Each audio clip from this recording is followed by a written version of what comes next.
Good evening, everybody, and welcome to the Toon Review. Tonight it is the 2-2 draw with Leeds, the match review. It should be a very interesting show. There's probably a lot of opinions here, there, and bloody everywhere regarding yesterday's game. Alex has recovered from food poisoning, watched the game shivering, probably made him even worse.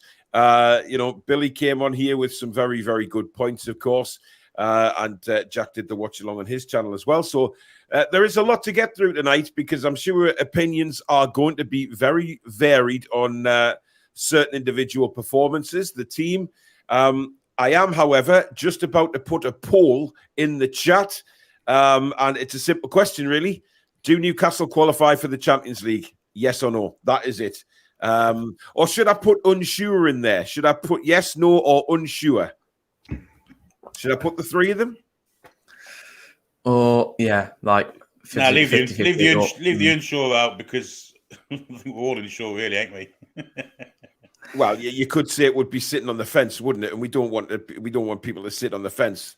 So yeah, good point. It's just a simple question: do we qualify for the Champions League? Because the reason I'm asking that is obviously Brighton today absolutely destroyed Arsenal. I think it's fair to say, guys, that was a destruction of Arsenal. And this game on Thursday is a huge game for us. It's not going to be straightforward at all because, Billy, they blew Arsenal out the water this afternoon. Absolutely toyed with them. And we've said it before and here before. They gave us the hardest game of the season early on in the season. They overran our midfield, which no one else had managed to do up until the Villa game. Yeah, they were a good side, Brighton. They win on Thursday. They're, I think, 4 behind us with 2 games in hand. So they're not ruling themselves out of Champions League qualification, I wouldn't have thought. So, well, I know it's still all in the air. I mean, are you worried, Alex? I mean, yesterday, me and Billy were discussing that we didn't really create anything apart from have the 2 penalties. We didn't test the goalkeeper much at all. Well, I'm not particularly worried about Brighton. No, it's only 1 game in hand, and they're on 58 points at the moment. So we're on 66. We are significantly, we've got a lot more points. It's Liverpool that I'm concerned about, because what Manchester United do is irrelevant. We just need one of either Manchester United or Liverpool to falter, or us to just be really consistent. One of the two would be nice. Am I scared of Brighton? Hell yeah, I'm scared of Brighton. I've been saying this since we played them at the start of the season because it was probably one of our hardest matches was Brighton. It's the only time. Well, although Bruno's looked a little bit off in the last couple of games. Well, I was going to say that.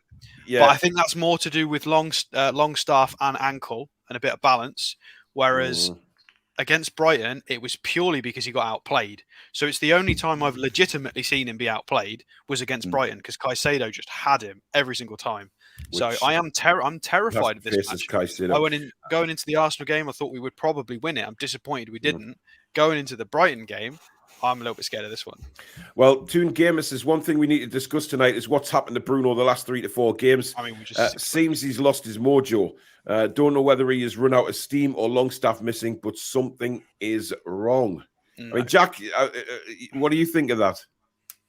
Well, he's obviously carrying a knock, and our midfield's been class all season. We're all going to be a little bit run down, but professional football, he should be doing this week in, week out. And I know a lot of other teams played a lot more games than us, but he's carrying a little bit of a knock. He's going to get it sorted in the summer. Bruno he's not been the worst, that's for sure. He's still played okay, but yeah, he's not been the best by far. But yeah, I won't say there's many things wrongs, but I think the main reason is Longstaff is a big loss because he not a lot of people see Longstaff as the big player of the team, but he you see in the past few weeks how important and how vital he is to that midfield, and how much cover he supports for Bruno and Joel Linton. So yeah, I think Bruno's just carrying that ankle injury, and that's it really. Well, the difference is all the other teams have got depth to the squad. We've got no depth in our central midfield at all. Okay.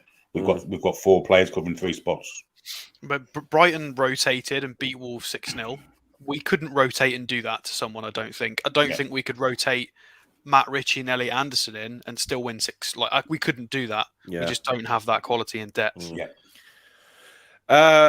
Well, I mean, look, Les here has, even in TTR, what's everybody's thoughts on Trips' set pieces? We had the poll last week, but I do think it needs changing. Look, I thought they were dreadful yesterday. I thought there was a couple of decent corners, one which Fabian Schär probably should have done a little bit better. He doesn't seem to be able to convert headers very well at all. He doesn't seem to time them right when they're in the attacking box. But again, floated right over everybody, couldn't get the heads on Billy. We noticed that during the game yesterday. I mean, look, I'm not going to get into the whole Trip situation again tonight, Alex, but surely, you know, it would be nice to see maybe somebody else taking a set piece now and again. Yeah, I mean, there's two factors to this. The first one is that Joe Linton is the guy who scores from our set pieces typically, and we are not trying to find him.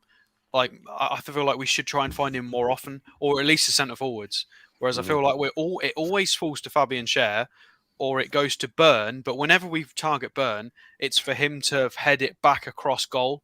I don't like it. I don't think it's working at all. And yeah, you're right. Of the few corners that did work, I mean, fine. You know, you're not going to score from every corner, but there were far too many, like from set pieces and corners. My point is, man. My point is that, I mean, Jack, you probably won't remember this, but when we had the likes of Williamson in that back four. Do you remember we used to try the same thing over and over again where it was floated to the far post for Williamson to head it back across? Yeah. We're doing the same thing now and it doesn't work. I mean, Billy, we've got to mix it up a little bit because people are reading us too easy now. When it comes to set pieces, we're not threatening enough. Do you know what? I was probably more concerned with the direct free kicks we had yesterday. I thought they were appalling. Trippier's delivery on both of them. One was the edge of the area that trundled into the wall, and the other one was passed straight to their man. You know, I think there's a little bit of lack of confidence in Trippier at the minute because he knows he's not playing well. He knows he's not contributing what he has been all season.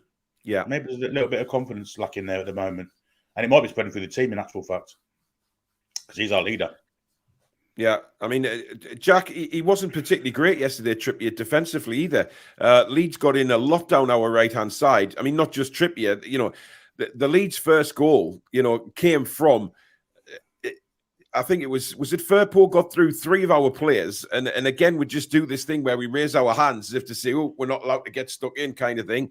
And the chance, obviously, then it landed at Bamford. He turns, he crosses the ball, and then the rest is history. I mean, when Bamford turned across that ball, Trippier almost looked as if he didn't really want to get the ball or challenge with it. I mean, I know he's trying to block the cross going in, but I think it made it too easy for Bamford to pick someone out. And Trippier, yes, he made the odd good tackle to allow like Firpo break through again. He made the odd good tackle, but most of his game was not the Trippier we know and love. And a lot of it, I mean, the penalty incident, I don't know where. There's a massive gap for Firpo to run through. Yes, it was a great dribble by Greenwood to take like 3 players out of the game, but a lot of stuff came down Trippier's side, and all of a sudden, I don't think Trippier was. You answered your own question there. Is because he beat like 3 men. That's why there was a gap because he did well enough to beat 3 men. Yeah. It is a little. Was just a donkey, which he occasionally is. Yeah, it's fine. Clarky, I'm really not going to get into this with you tonight, mate, because I think you're on the wind-up, I really do. Just complete wind-up. Andrew says Brighton showed us how to do it today, I'm afraid. Liverpool won't win all of their remaining games. Relax, says JB. Oh, it's not like they've just won the last 6, is it? Yeah, I mean, they've had a bit of favoritism along the way. Jens says, can someone tell me how Firpo wasn't sent off? He did pretty much the same as Bruno did against Southampton. Who is paying? cartel clubs, pool scums United. It's not just that; it's that he also didn't get a yellow card for the handball. For the handball, that's what I didn't understand. The second yellow, anyway, it should have been. It's a mistake again from the referee. Absolutely. Right, just while we've got over 600 people watching now, today was a very special day in a way because we have, as the Toon Review, we are now official sponsors of Westerhope United under-9s football team. I got up very, very early out of my pit at around 7:30 this morning to go and watch them play the final game of the season.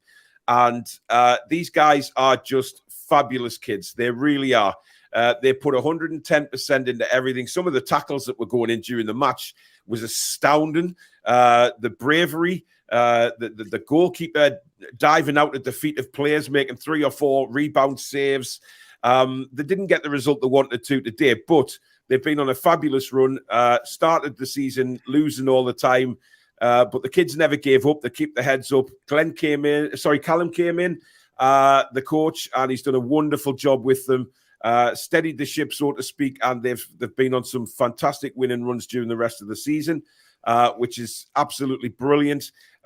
So basically, we are going to have our logo on the away strips next season, which is great. They're just a fabulous team. They really are, and they've got a great set of parents following them as well. So I think that it's perfect for us to sponsor them. It really is. We've learned our lessons early doors from the sponsorship at Cramlington, which they basically took the money and vanished into outer space. So we won't be doing that again. But this is very different. It's set up a very, very different way. And the fact that I've been invited to see them play speaks volumes. Very, very friendly bunch. Made me feel very welcome. And got a picture taken at the end of the game with some of the players. They weren't all there. And Callum, the coach. Considering they just lost, they were very upset. They were very annoyed, but absolutely wonderful. Lincoln there, who's sort of cuddled into me, very, very good player.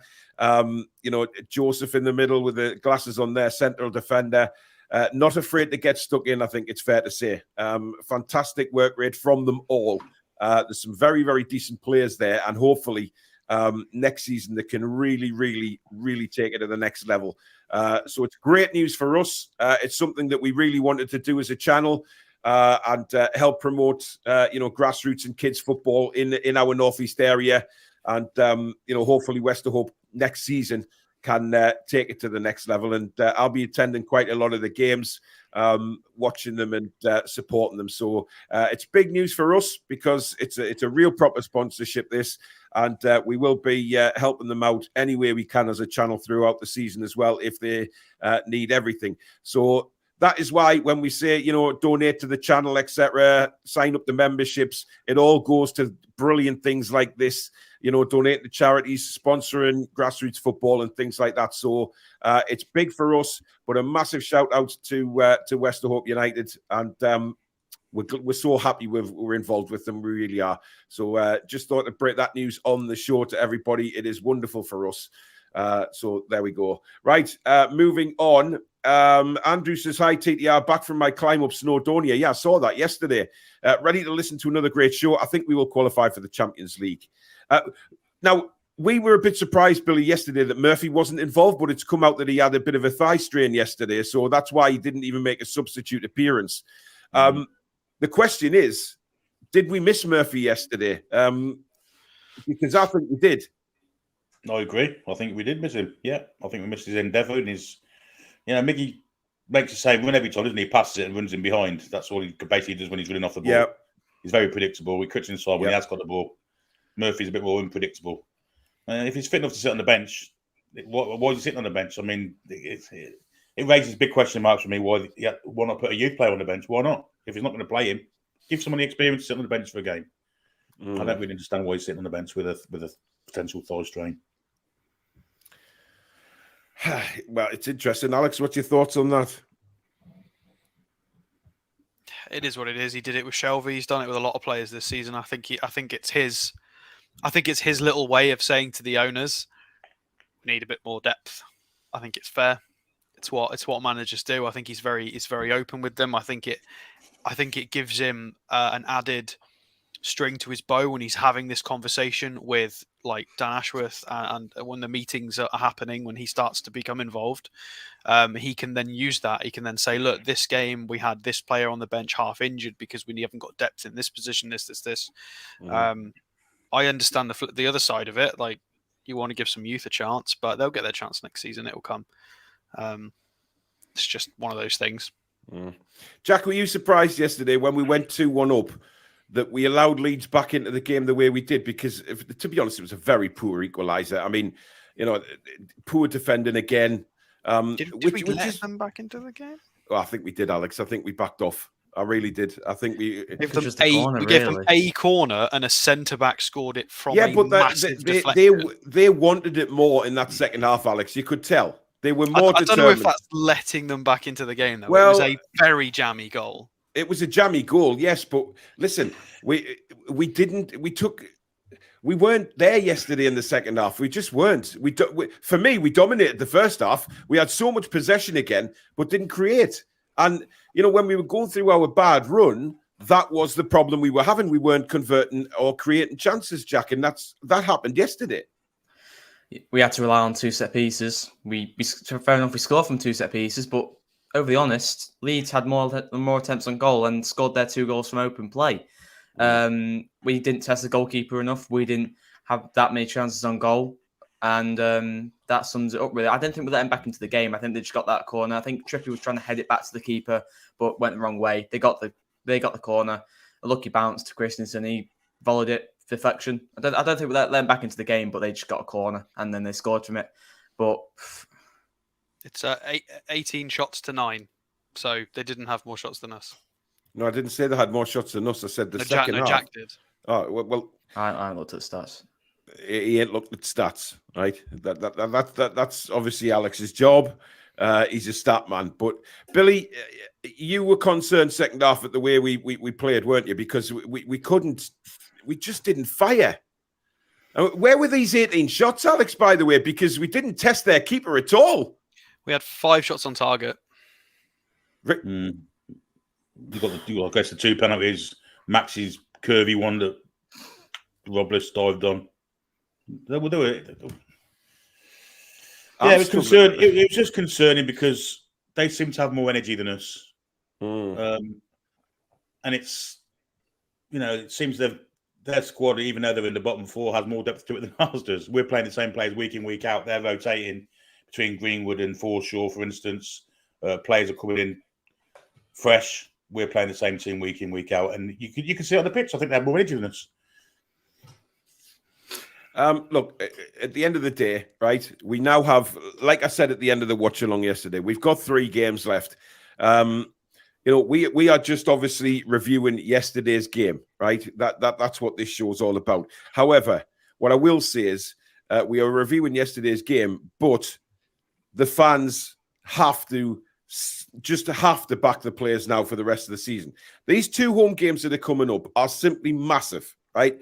And the players need us. They need us to stand up as fans and back them all the way. Some of the stuff I read on Twitter last night was an absolute fucking joke. I mean, an absolute joke. The negativity of some people is mind-boggling, considering what these players have done this season. All of us Newcastle fans sat there at the start of the season and said, right, where do we want to finish? What would be a good finish for Newcastle? A lot of people were saying 6th, 7th, 8th. Not one said Champions League, right? Because we never thought that was wildly possible, right? Now it is. We're 2 wins away, I think, from Champions League qualification. We've got 2 home games. One is against Leicester, who, for me, have just down tools and don't give a shit anymore. And I think we'll beat them. Brighton on Thursday, that is huge. Absolutely massive game of football.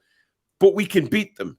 Brighton are very, very strange. Getting beat 5-1 off Everton, then going to the Emirates and beating them 3-0. It's bizarre, right? But we need to turn up. And for us to turn up, we also, as fans, need to turn up and stop this bullshit on social media saying, we're bottling it or we're doing this, we're doing that. Even if we don't make the Champions League, we've still made a European competition, which is fabulous. It's incredible. European nights are coming back to St. James's Park, no matter what happens. You know, so it's got to stop. You know, I don't know who these fans are, or if you can actually call them fans, but some of them, Alex, it's just bizarre what you read. Well, they're not very educated in football. That's all it is. Just armchair merchants. I mean, Yeah. you've got to look at the table and the season. I mean, the best way to look at your team in the table is to ignore the other 19 in the table and just look at your team. How did you do last year? How have you improved? What are you doing this year? What are your wins? How's your goal difference? What points are we on? What fixtures have we got left? And it's going to be really hard to get anything from Brighton. I think even a point is decent against Brighton with the way they're playing, because if they turn up in any way, shape, or form, it's going to be real difficult for us to get points. You know, a win against Brighton would be magnificent. I feel like 3 points from Brighton in this game is going to be far more difficult than the Arsenal game, far more difficult than that Manchester United win we got. This is the game. This is a lot harder. And people saying bottling it just makes no sense. What other teams around us are doing is not our fault. We are in control of our own destiny, fine. But that doesn't mean we can just go and beat everyone. That's not how that works. Like, Brighton are a great side. The Premier League's got quality all over it. Sometimes you get unlucky. I think Leeds were very lucky to pull a draw out of that with a wicked deflection. It happens. You know, we were unlucky not to come out of the Arsenal game 1-1, in my opinion. We've seen how average Arsenal can be, and they got humbled by Brighton.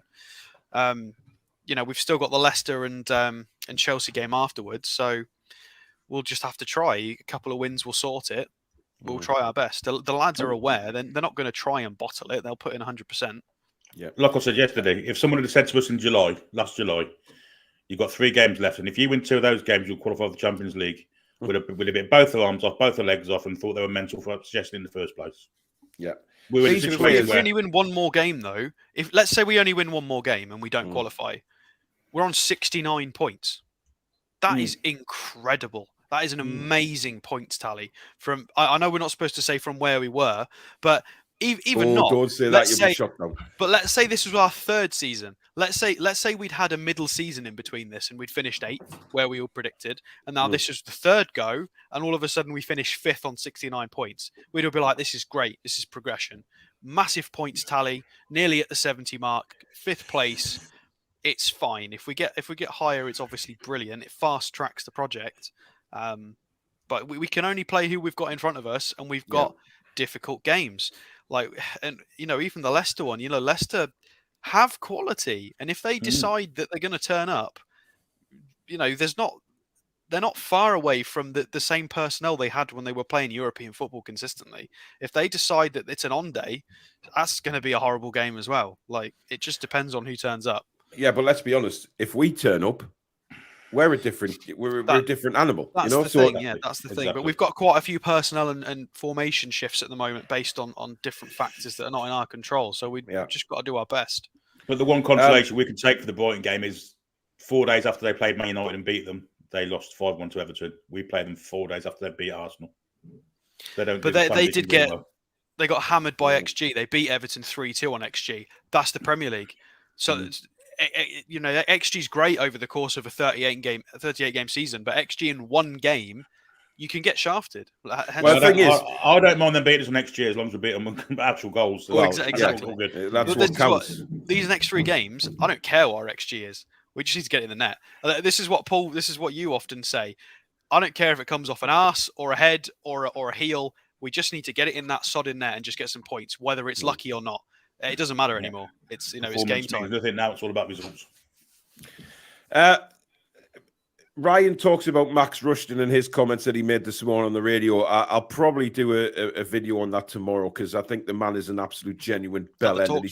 He's trying to dig himself out of a hole again, but it was an absolutely pathetic thing to say as to why he was basically saying that the fan confronted Eddie because of Saudi Arabia. He looked like a Middle Eastern political expert, didn't he, to be honest? Well, he did. I mean, it was pathetic. What an absolute bizarre and pathetic thing to say. But I'm not going to get me blood pressure worked up, because I'm probably going to do a separate video on that, to be honest. Tomorrow. Yeah. Jack, the substitution of Callum Wilson, did you agree with it, or should he have left Wilson on? Because a lot of people are saying that maybe Callum should have stayed on. Maybe, yeah. I mean, yeah, he got 2 penalties, and I don't really think he did loads in that game, to be honest, apart from score 2 penalties. I thought he was better than he was against Arsenal, definitely. I didn't really. I saw him. I don't. Hey, it's your opinion, mate. Don't worry about saying what your opinion is. Just because how was he better? Well, I thought he held the ball up a little better yesterday, put himself around a little bit. I'm not saying he was brilliant by any stretch. When we were playing, I just didn't see Callum anywhere apart from the penalties. I just didn't see him be involved in anything. I mean, some lot of stuff on the right, a lot of stuff on the left. Yes, we call him the fox in the box, the number 9, who just finishes in the box. All the wingers and midfielders do the work for him. But when a game's like that at 2-2, do we not need a fox? Did I think it was the right sub? I thought I'd like to bring Maxi on because we need a player to run at defenders. We need a player who needs to take them on and get them involved in stuff and create chances because we struggled to create loads of chances yesterday, and we needed the likes of Maxi or a Gordon to whip cross into the box, create chances. And I think for me, it was the right substitution to bring other players on, the likes of Maxi and Gordon. For me, it was the right decision. Okay. Alex? I couldn't believe there was nobody at that back post. When Maxi chips it up, I know. That was so frustrating. Yeah. We bang on about Maxi needs to do this, Maxi needs to do that. He did it. Nobody was sodding there twice. So infuriating. And to be fair, Wilson wouldn't have been at the back post, I don't think, anyway, if he was still on. But it's just frustrating that nobody had the positional awareness to be there. We're all front post. Well, everybody was, Chris Wood would have bloody been there, wouldn't he? God damn it. But yeah, I think it was. I disagree with Paul slightly. I do think he was better than he was against Arsenal. That's fair. It couldn't be any worse. I think with the two centre backs, I think the two lead centre backs were poor. I don't think they're particularly good. I think he should have done far better with his experience and physicality. I think he could have had a much better game. I appreciate the 2 penalties were great, but he didn't earn them. They were earned by other players, realistically. They were quite fortunate as well. It wasn't like Isak got tackled. Firpo just decided to catch it like a moron. So it wasn't even like a particularly deserved penalty. We got quite lucky. But, beyond that, I think the Maxi sub was right. I think it's lovely to see Isak and Maxi together because all of a sudden that side just doesn't know what to do because it's got 2 of them running at the defenders, and they can just interchange and pass it off. There was space, and there were chances created. I just think possibly we could have done with it a bit earlier. I don't know if Maxi's fit enough to play a game, but I think that was probably a game where we should have started him because I think Isak is a solid penalty taker, and he would have buried them as well. I'm confident in that. I think that was a good game. It would have been a good game for Maxi. I think if we start Maxi and Murphy, we win that match. And I thought Gordon was actually quite poor. I've liked Gordon recently. I think people have been a bit harsh on him, but I think he was a little bit poor in that game. I think he got a bit. He ran out. He did what Murphy used to do, got to his fullback and just kind of didn't know what to do. It's like, mate, you are the fastest player on that pitch. Dink it round him and just run for it, lad. I don't know why he was just out of ideas. It was bizarre. It was a bit odd, really. Yeah. And Anderson didn't really play long enough to. I'd just like to say it. I'm probably going to upset everybody here, but it's what I'm good at, I guess. I'm done with Miggy, by the way. I don't think he offers. To be honest, at the minute, I'd just rather have Murphy in there. I don't know what's happened to Miggy. Start the season very well, scoring plenty of goals, looked a player, but now he's back to this headless chicken thing where he can't. He's scared to take a man on. He can't cross with his right foot. He cuts back every time. Our attacks are dead. The one time he did get through when Bruno knocked it through for him, he couldn't get it past the first man at the front post. It's annoying. Billy? I thought that was going to be a goal. Yeah, so did I. Billy? Yeah, I thought he missed a trick down that right-hand side because I think Murphy, Gordon takes Firpo to the cleaners, basically, because he's an awful footballer. And Mickey didn't, which speaks volumes. Jack, what do you reckon? Yeah, I would much rather see Murphy there because with Miggy, you just know what he's going to do now. Hit it, run, or pass it to Bruno. Bruno will try and chip it, and he's trying to reenact that bloody Fulham goal, which is a magnificent goal, but he just chips it and just runs in behind every single time. If I'm a fullback and I'm going against Miggy on a weekend, I know what to do. He's you just know what he's going to do, and it's so easy to mark him. It's so easy to predict what he's going to do. And for me, Murphy offers much more. He can cross on his right. He can hit it with his left. He's a fast. I think he's underrated for how fast Murphy is. To be fair, I think he's quite a fast player. And Murphy for me offers way more than what Miggy does.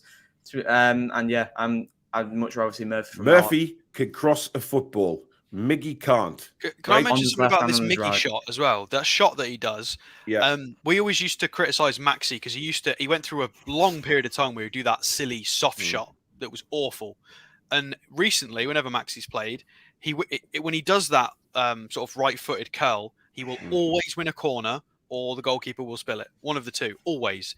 That's what Miggy needs to do when he does that shot. It needs to have a bit of oomph about it. So if it's not going to go in the net, at least there's going to be something for us, whether it's a corner or he has to like force it back out. It's got to be a bit better than that. For me, Murphy's pushed himself ahead of Miggy, in my opinion. I just don't see anything from Miggy. Yeah, sometimes he comes back and helps trip you out defensively. But he's just running around doing nothing. To be fair, though, do you not think this is good for the transfer window? Because if Miggy had finished the season on fire, they might have thought, "Ooh, maybe this, maybe that." Whereas now, I think they're looking at their options, going, "All right, we need somebody on that right." Yeah. Dr. House, thank you very much for your £5 super chat. He says, "Love the channel. Do you think we will beat Brighton after the Arsenal result?" Look, I can't predict that we're going to beat Brighton. None of us can. But if we turn up and Brighton turn up, it is going to be one hell of a football match. That is for certain. What I hope is we turn up and Brighton don't. So, but the way Brighton, I mean, obviously it was a crazy result against Everton. But you look at all the results prior to that, and you think this is a bloody good football side. It will be a huge test. But we will discuss that on Wednesday night when we do the preview, of course. But it's going to be a hell of a test. No doubt about that. Andy says, Man United fan here. I take my hat off to you. Look, been a great season for you. Good to watch under Eddie Howe. Well, thank you very much, Andy. There he is. One of the singular. One of the few. Man United fan. One of the few. Absolutely. Wow. Wes says Leeds fluked the result. It's a tough place to go. Should have finished them off. They were there for the taking. Well, I don't know about that. I would have thought that Maxi goal counted at first. That Maxi goal, I thought it counted, and I'm like, yeah. Let's not forget they missed a penalty. So yes, it did. I'm skipping over that though. Nathan Howells, thank you for your $4.99 super chat. He says, "Hi guys, if I'm trying to be positive, we needed 7 points to guarantee Champions League. We got 1 point away, win our 2 home games now, and we're good." We need 5. Well, we need 5. Maybe because I think what are we? Well, everybody was saying 7. 71. Yeah. How many games have Liverpool? Liverpool have got 3 games and are currently on 62 points. So Liverpool can reach 71 if they win all their remaining games. We can reach 71 with 5 points. So we need a win and 2 draws, or better than that, basically. But the goal difference isn't as wide as it was, though, is it? I mean, they've had some crazy results, we've got 7 better. Yeah, we've got 7 better goal difference. So if one of those games, Liverpool end up putting 5 or 6 past someone, we might not be able to count on the goal difference either. So we might need 72 points. So a win against Brighton would be monumental. Yeah. It'll be a huge confidence boost, won't it? If we do beat Brighton, then the confidence will be back. The tails will be up for the Leicester game. If we beat Brighton, we go into that Leicester game thinking, right, guys, come on, let's put these to the sword. Let's just make sure that everything is done and dusted by the time we go to Stamford Bridge. But I mean, look, who did turn up for you yesterday, Jack? Who stood out for Newcastle for you? For me, who stood out probably Nick Pope, if I'm being honest. For me, if it weren't for him, we'd be 2-0 down, and that would probably be Leeds going at our throat. Really, I think if Leeds went 2-0 up, probably I wouldn't really see a way back, if I'm being honest, and that really shifted us in a way, and I thought that would really give us a little bit of a boost going forward. And for me, Nick Pope stood out. Now, Billy, you were mentioning the Botman's been looking a bit off yesterday, or in a couple of games now. Yeah, I blame him for the first goal. I think he was defending nobody. He was ball watching, and the reason the Danburn came across to cover for him, left Ayling free, and I'm afraid Sven Botman defending for that goal was scandalous. Absolutely scandalous. It was Isak's man, to be fair. I'm not on about that. I'm on about the ball that came into the middle. If he'd have defended the man that was heading the ball at Pope, he wasn't. He was in between two. He was literally ball watching. Shocking defending. I mean, I think you guys criticise Trippier. I'm never gonna criticise my fullback for not getting a block off as long as they've tried. If they've tried, I'm never gonna criticise them for that. I'm not gonna fault Trippier for that. I think that it's down to your centre backs in the middle, and for somebody to make sure they're tracking the run of the fullback at the back post if it's there. Isak should have been more alert to that. But he's human. He's also very young. He's a striker. Yeah. Trying to shunting him from centre forward to left wing, then please track your fullback. You can forgive him for that. It happens. I love Maxi, but I guarantee Maxi to let him go as well. So, yeah. Interesting. Roy, by the way, Roy wasn't on the show on Friday because he had some football and stuff with the club he works for. Some celebrations were going on. I've seen something on social media. He says, all right, lads, I'm concerned. Low energy, lack of creativity, and we've lost that tight defence we had at the beginning of the season. Brighton is do or die now. That tight defence was overperforming, though. I don't think we've lost it. It's just now currently underperforming. It's not that we've lost it. It's just that we were always doing far better than we should have done. We kept getting clean sheets when teams were getting 1 and 2 XG. Teams should have been scoring, and we were getting some crazy saves and blocks and recovery runs that were, it happens. White Rabbit says Eddie has split the dressing room. His refusal to aim for the Champions League goes against the players. Trippier especially, he said in High Performance Podcast the players were aiming for this. It wasn't the approach last year when we were trying to avoid relegation. The rallying cry was, can we stay up? That was clear and defined goals. I think you're chatting absolute shit there, mate. I can't believe what I've just read. I think that was fair. 7, 8, 9 weeks ago, Eddie was like, okay, this wasn't the original aim. I want to keep the lads grounded, which I think is the right thing to do. In recent weeks, Eddie Howe has been talking about, well, we just need to, we might get there. We're going to try. We're not privy to what goes on behind closed doors. The fact that all of a sudden the players have started talking about Champions League surely means Eddie Howe's given them the okay to do that. Because before that, the lads wouldn't talk about. It's very quiet on it. They were very unified, weren't they? And now all of a sudden they're talking about it. Surely, right? I don't mean to be rude, White Rabbit, but I think there's possibly more gone on in private than we know. I think they probably are unified. It doesn't look like a bad dressing room to me. Yeah. Davey says we are carrying Bruno. If you watch him closely, he doesn't run or jog in a normal fashion. It's more of a hop and a skip. Factor in Longstaff missing and poor form from 1 or 2 players. I'm nervous. Listen, it wouldn't be Newcastle if we weren't nervous, would it? I mean, look, we've had so many roller coaster rides with this football club over the years. Nothing changes. Takeover, brilliant manager. We're still in a roller coaster ride, and I think that's going to be the case for years to come. It will always be that roller coaster ride, but we have got to turn up as fans in these 2 home games and absolutely make St James's Park a fortress. Well, yes, exactly. It's a very long hangover that has been sort of hanging around for ages. I think there is still dead wood at the club. We know that. We still need to get them out the door. Things like that. It's not all flowers and butterflies at the moment. There's still things need doing, but I'm not being disrespectful, am I, when I say we're overachieving here? Certainly not. You look at the value of the squads for starters amongst the people that are in that top 6 and teams that should be in that top 6. I mean, you look at the team down in 12th or 13th that they spent 600 million on their side.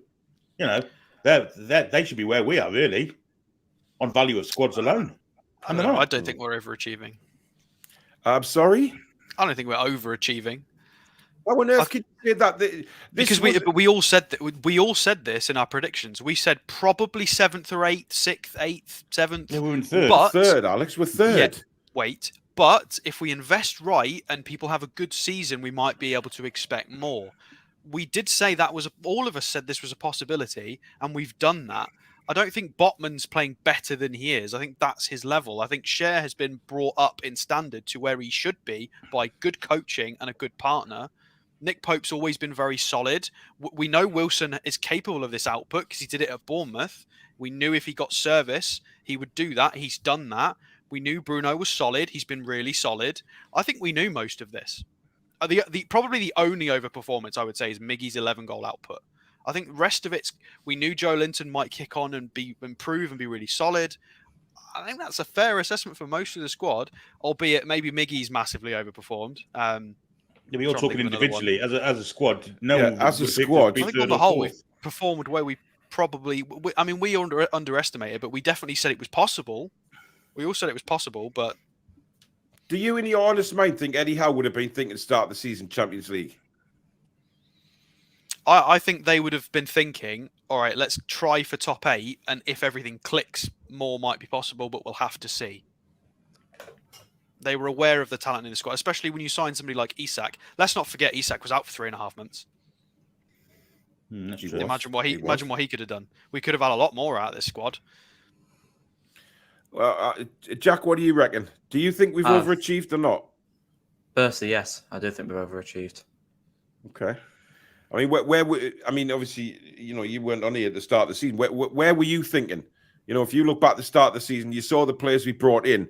Where were you thinking? 7th, 8th for me.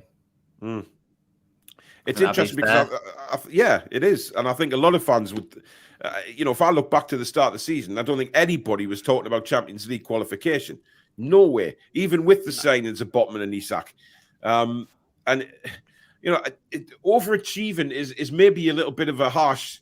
It sounds harsh because you think, well, the good players out there. So, but I think what I mean by overachieving is where our expectations were to where we are now. I mean, I said at the start of the season. We have to say that. I said at the start of the season, I did a show on Callum Wilson, and I said, right, his best output was 18 goals for Bournemouth. If he has a fit seed, if we can keep him fit enough and he plays well, I think he could possibly get somewhere close to that. I did that show right at the start of the season. He's now on 17 goals. So, it's about keeping your good players fit, improving them, as a coaching unit. But again, I will refer to the fact that Miggy's definitely overperformed. And those extra points you could probably put down to him scoring some freak goals and getting us points. How many? What position will we be in without Miggy and his overperformance? Probably 6th or 7th. So there it is. Right. Well, we're going to move on to the player ratings, okay? Because I need to get the show finished around 9:10. So we've got about half an hour now. So we're half an hour to do the ratings. It's going to be interesting to see what people have voted for these players. Billy, we'll start with you with Nick Pope. 9 out of 10 for me. I thought it was outstanding. Couldn't be faulted for the goals. In fact, I made a miraculous attempt to save the first one. The header was a great save. People have criticised him for where he parried it to.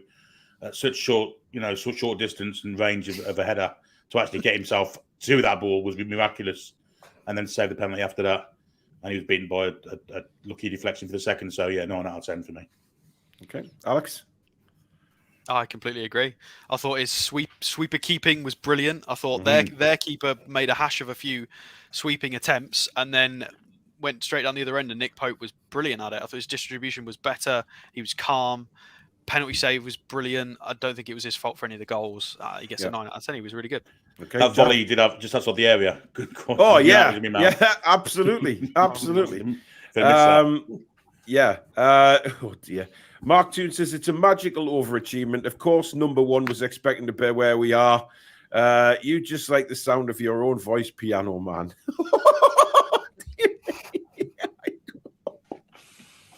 Nice and personal there. At least they call you a pianist. Well, yeah, I mean, that is a bonus, yes.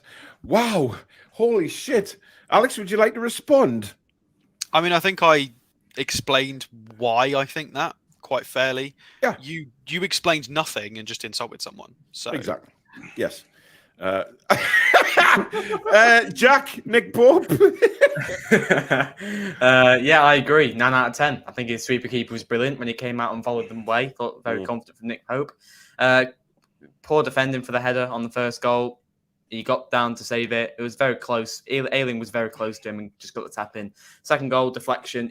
I think he would have got it if it didn't deflect. Yeah. But for me, it was probably one of our better players yesterday. So I give him a 9 out of 10.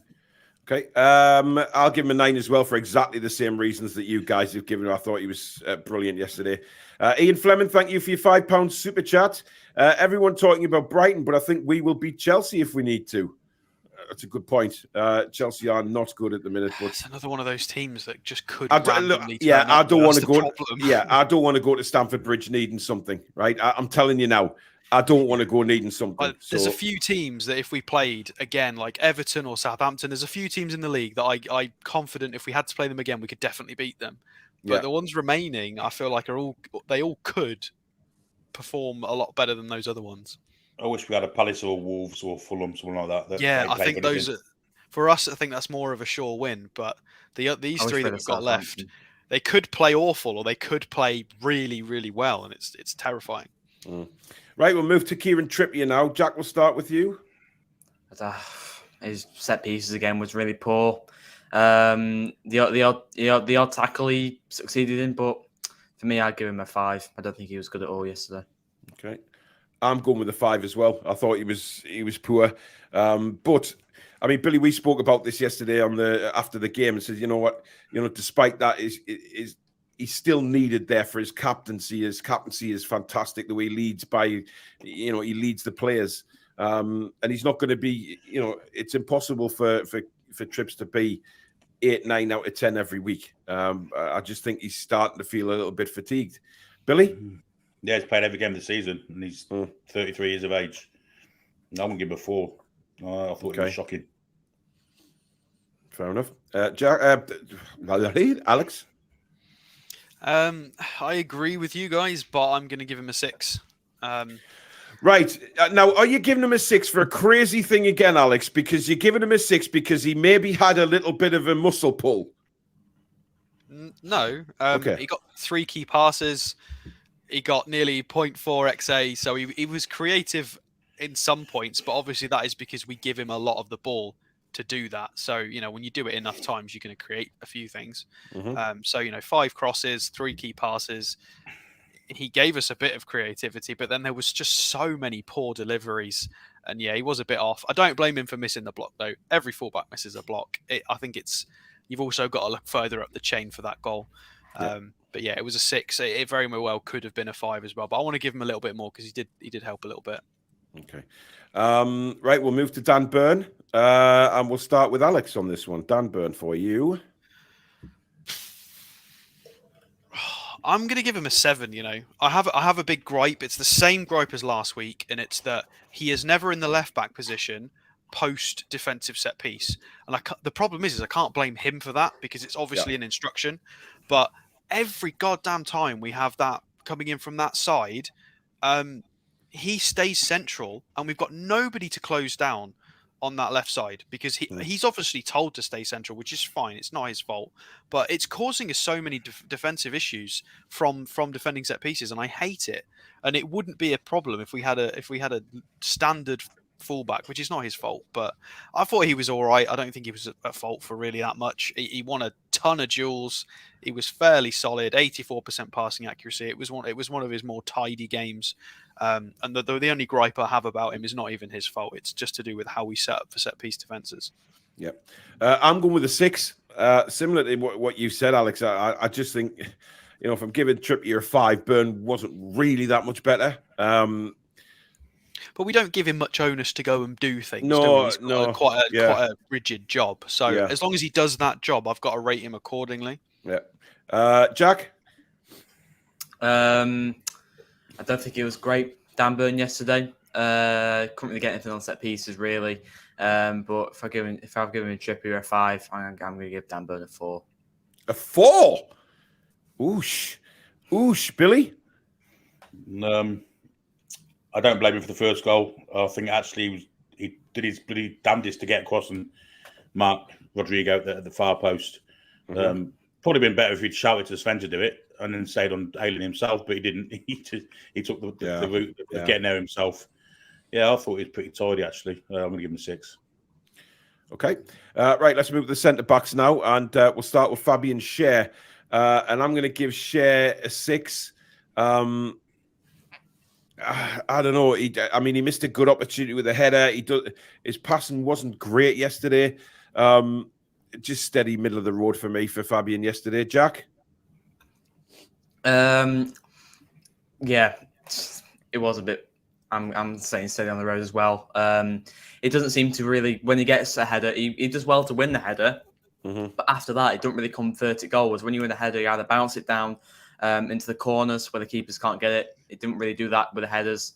He's usually really good at heading the ball, but he just doesn't really do it anymore. But look, I'm going to give him a 6. Okay, Billy? Yeah, 6 is fair, I think. He got a lot of criticism before the game, Patrick Bamford, but he gave our centre halves a right game yesterday. He did actually, yeah. He he missed the penalty. He missed a couple of. He did. Yeah. He might be shit in front of goal, but the actual all-round game, his work rate the was actual good, shooting, unbelievable. And I think Schär and Botman looked really, really weak a bit, but Schär 6 because I don't think he was as bad as the other fella. Okay, Alex. It's funny that I remember somebody saying we had to be careful of Bamford. Indeed. Anyway, it was me. I said Patrick. I recall me saying that Bamford has been an awesome striker. He's a workaholic up front. Even some Leeds fans for most of his career.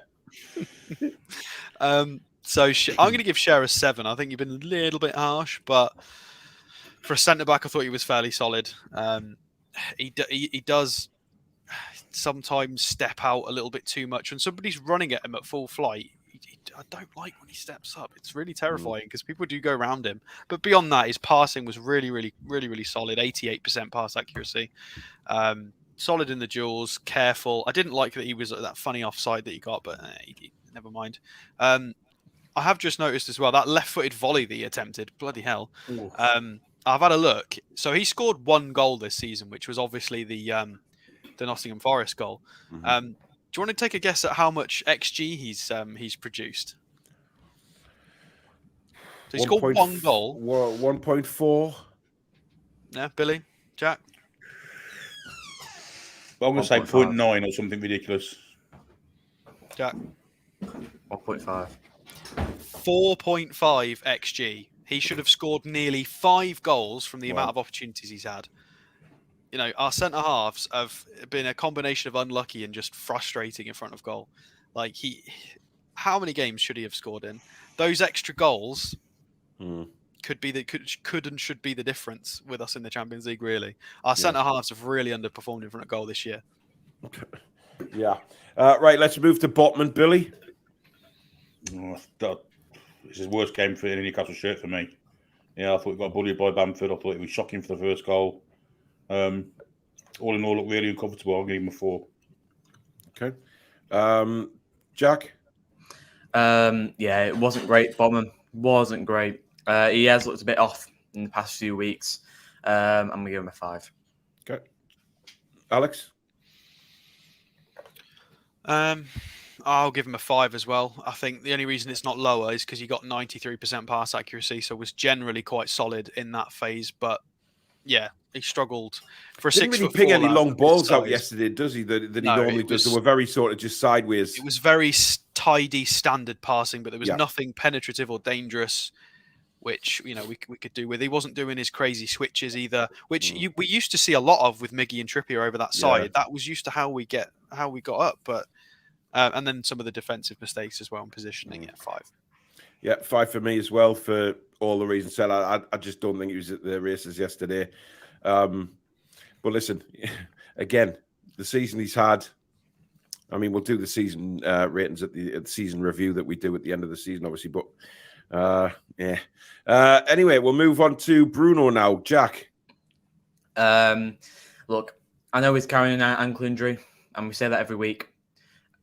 It wasn't the greatest yesterday, I don't think. That Furbush definitely should have been. He's lucky to be lucky Furbush didn't go harder on Bruno, because Bruno could have got seriously injured from that. Lucky he's wearing shin pads. But Bruno, he's not been good for the past few weeks. I don't think it was the greatest yesterday. I'm going to give him a 6. Okay. I thought he had a decent last 10 minutes of the first half, and I think we mentioned this at half time, Billy, that he'd started to come into the game create a bit for us further forward. But that's all I really saw of him. So I'm giving him a 5. Alex? So I kind of agree with you, but I want to give him a 7. I do think he's really struggling with that injury. But I saw a lot of intent he was trying to create, but a lot of those little through balls and lofted balls were a little bit overhit, which was a shame. Which was the same against Arsenal, if you remember back to last week as well. But, the penalties were created as a result of him in the build-up. He was still, an injured Bruno is still completing 4 dribbles, winning pretty much all of his duels. Really, really solid with his passing, pinging some long balls about, getting a key pass. And this is an injured Bruno. I still think he was okay. He wasn't great, but he was okay. And I'm going to give him a 7 for that because ultimately we scored 2 goals. He was in the midfield and I don't think the goals we conceded would be anything to do with Bruno because he's lost the ball in recent weeks and caused counterattacks. He didn't really do that. I think he deserves a 7. I think that's a little bit harsh, maybe. Okay. Billy? Yeah, I mean, he became really apparent in a game when Leeds stopped kind of man-marking him. The whole of the game, apart from that 10 minutes before half-time, they specifically created a man for him. And when they didn't do that, he came into the game and was played really well for 10, 15, 20 minutes. I think 7's fair. I think 7's fair because, like you say, he didn't really contribute to anything bad. And he also did contribute to some good stuff that we did. Some of the passing was superb at times. But he's not the usual Bruno. I think Weston McKennie gave them a tough time. I think Weston McKennie basically took Willock out of the game and was a pest to Bruno as well. But the Leeds fans haven't been impressed with him. I thought he had a very strong game for Leeds yesterday. A couple of times I've seen him, he looks really I think he's a great player. I think he's a cracking player. I must be watching different games to the Leeds fans, but he looks all right. True. Now, Joe Linton. Billy, we'll start with you on Big Joe. To me, he was anonymous again. That's position that Eddie's playing him in at the minute does not do him any favours whatsoever. Struggles to get into the game. We don't see his physicality half as much. 5 out of 10 for me. I'm going to give him a 4, and I hate giving him a 4 because he's my favourite player now. But for the reasons Billy said, he's just not. He's not doing anything for us in the position that he's playing at the minute. But again, that's not exactly his fault that he's playing in that position. Exactly. This is why I wasn't harsh with Burn because a lot, it's. I know, but I have to mark on the performance itself whether it's fair or not in his position that he's playing in. I'm rating him on the position he's playing, and that's why he's got a 4 for me. But we know he can be better, and it's just a big shame. Alex.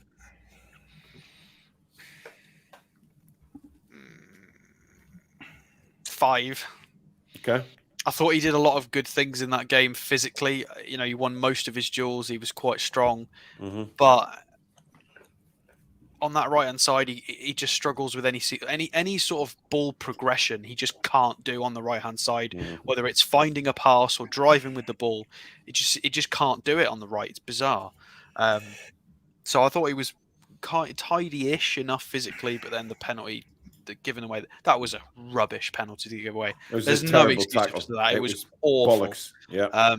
So he could have just stayed alongside him and tried to, muscle him out of play. It went for a crazy tackle. Jack.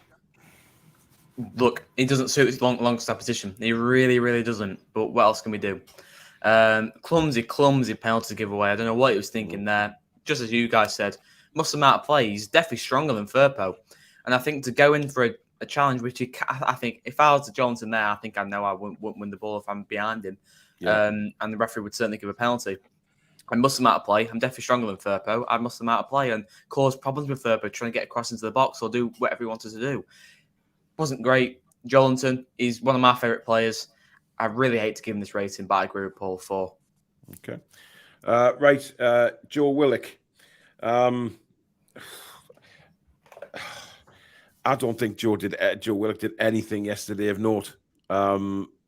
He didn't catch my eye at all.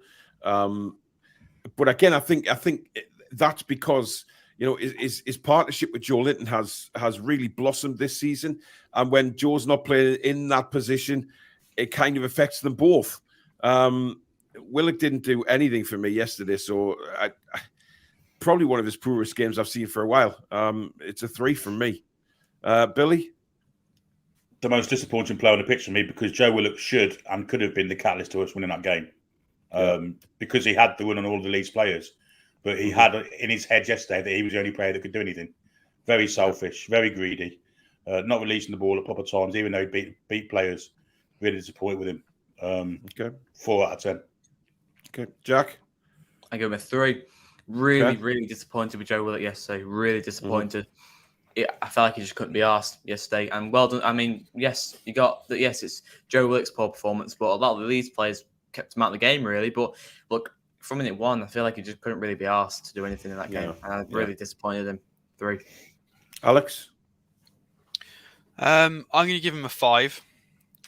But again, I can see exactly what you guys have said. I definitely sense that selfishness, but I thought he got in his own head a bit too much. I thought there was a bit of ego there. I thought You think kept he's trying losing too hard?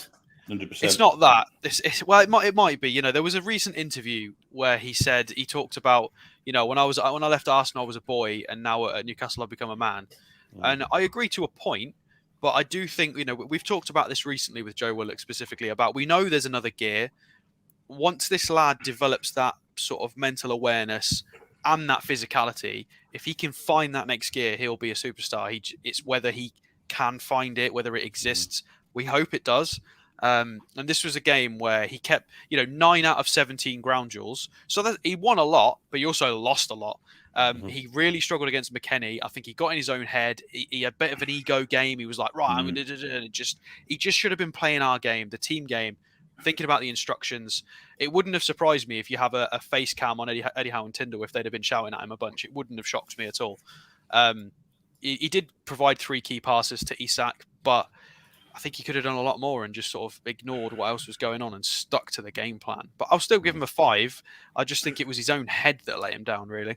The amount of times he did too much and didn't release the ball, it really disappointed me, because he could have, as I say, he should have been the catalyst for winning that game, and he didn't, because of his, like you say, probably ego and wanted to do it all on his own. I agree with that 100%.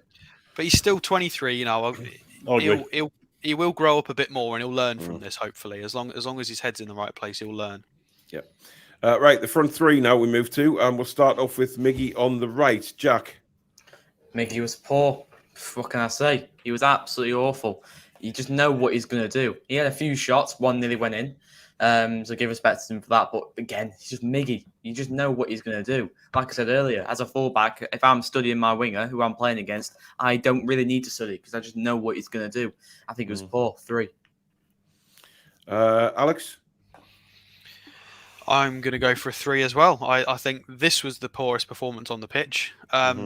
The only move I liked in the entire game was where he decided to free roam and come over to that left side and nearly created something really dangerous, because they obviously Leeds tactically just couldn't handle it.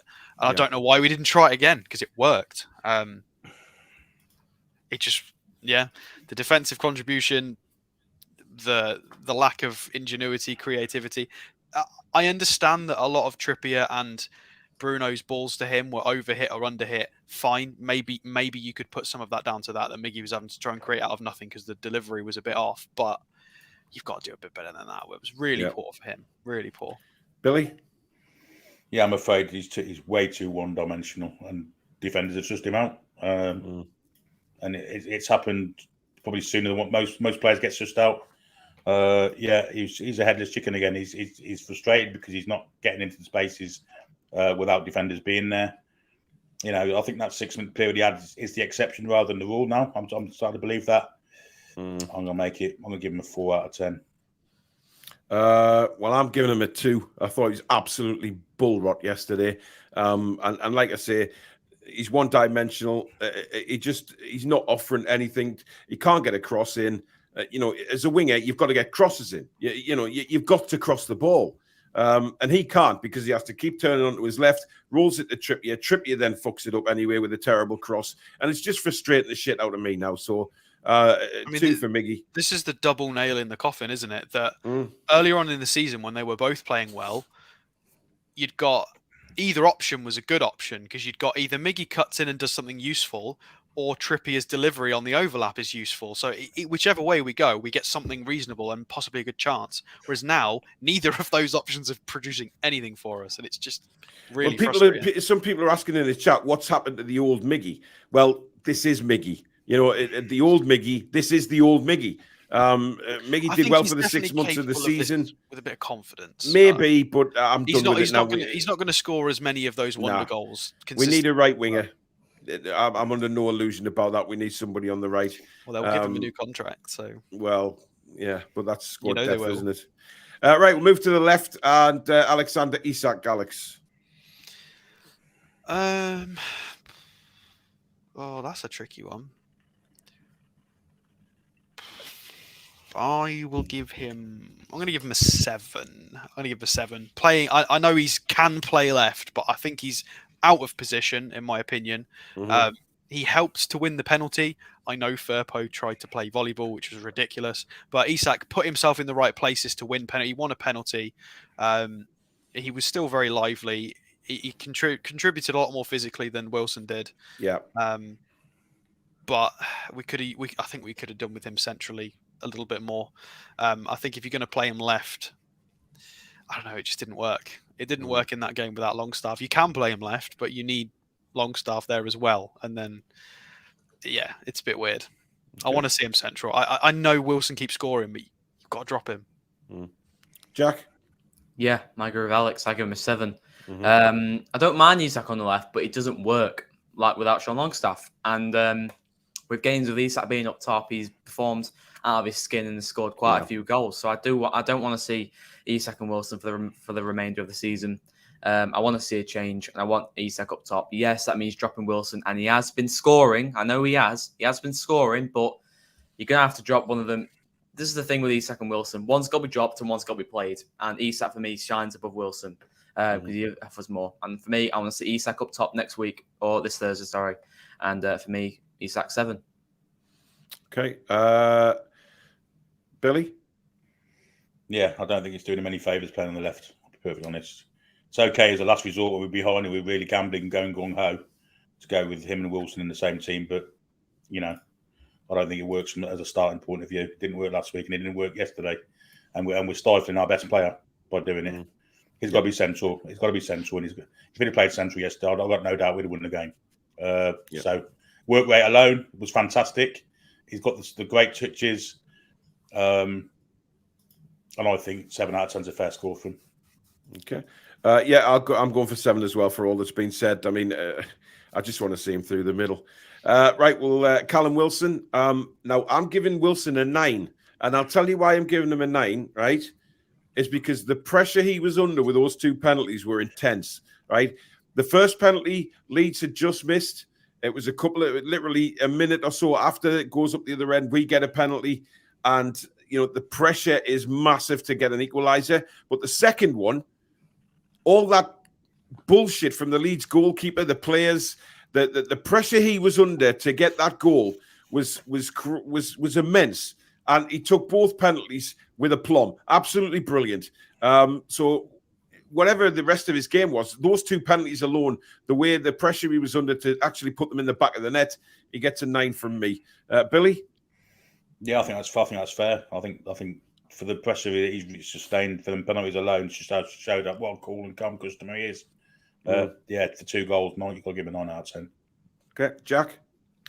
Yeah, I give him a 9. Yes, I said earlier I didn't see him do a lot in the game, but he was the man who got the 2 goals, and the 2 goals got us a point. So for me, he's got to get a 9 for the goals. Okay.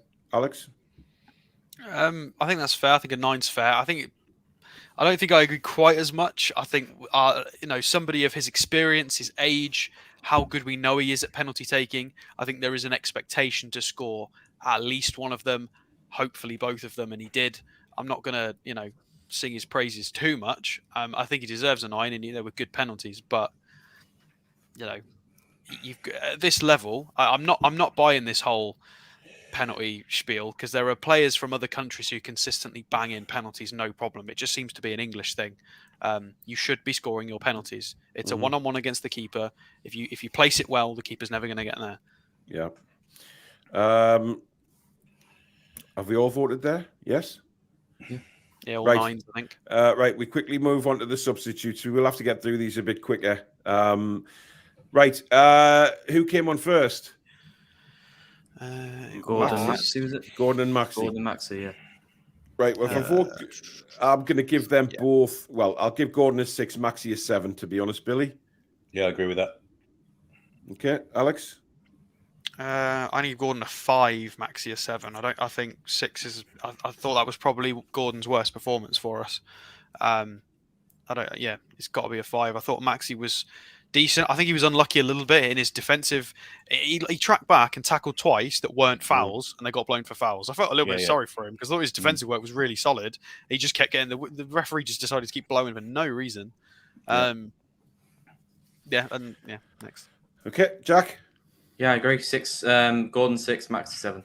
Okay. Gordon should have been more alert. Gordon 6s. Gordon should have been more alert to that Isaac when he could have played it first time. He would have won him offside. Yeah, that was one How are disappointment you for me. giving Gordon 6s?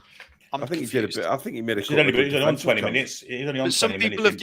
have some people have given Dan Burn 5s and only on 20 6s, minutes. and Gordon gets the same. I thought Gordon was far worse than what Burn produced in the. Hey, time. Alex, it's all about opinions, my friend. And I'm asking you to explain. You have voted higher than us on a few of occasions, and we haven't berated you. So I'm not berating. I'm saying how does he deserve a 6? Berating. No, I don't think he did anything wrong apart from that pass.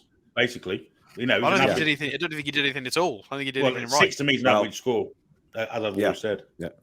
Anyway, who came on next? I'm saying if Jacob Murphy comes on as a sub and does that, you give him a 4. Was it Elliot Anderson? I think you're being kind. That's fair enough. We're being kind. Anderson, 86 minute. Oh, you can't vote Anderson. Played 11 minutes. Can't vote. Right, we'll go on to the manager then, Edward Howe. This is a strange one. Ken says Alex seems to get really irritated recently if anyone dares disagree with him. I just want people to explain it. That's all it is. Explain it. People will just say wrong. Well, all right, why? It's very simple. Anyway, Eddie Howe, Alex. I mean, if Murphy was injured, then I don't know what's so funny. I'm just looking at the lineup now. I don't know what else he could have done. I mean, apart from maybe apart from starting Matt Target, what else is he going to really do? He tried to make some substitutions to try and make us a bit more, potent. I'm going to give him a 7. What else would we have done? Like, I think he did what he could. I'll give him a 7. Okay, Billy. I'll give him a 6 last week, and I'll give him a 6 this week. The exact thing on the left is it's all about for me. We're starting our best player by playing him out of position, and we don't need to. We've got Maxi there. He could have played the first hour, or even if he played the first half. Enough. Maybe even if he played 45 minutes or 50 minutes, whatever. But I'd have started with him. I agree with you, but I think he'd have done it if he could. Just to piss Alex off, I give him a 10. No, I'm joking. I give him a 7. I give Eddie Howe 7 and Jason Tyndall a 10. If you know, you know. Yeah. I'm going to give him a 7. I think it was actually my 6 becomes a 7 because of the dignified way he dealt with that wanker that came on the pitch. Good point. True. Yeah, he was very dignified because that must have been scary. He could have had a knife or anything. Let's be honest. We've seen incidents in sport before where people have done that. I think was it not tennis?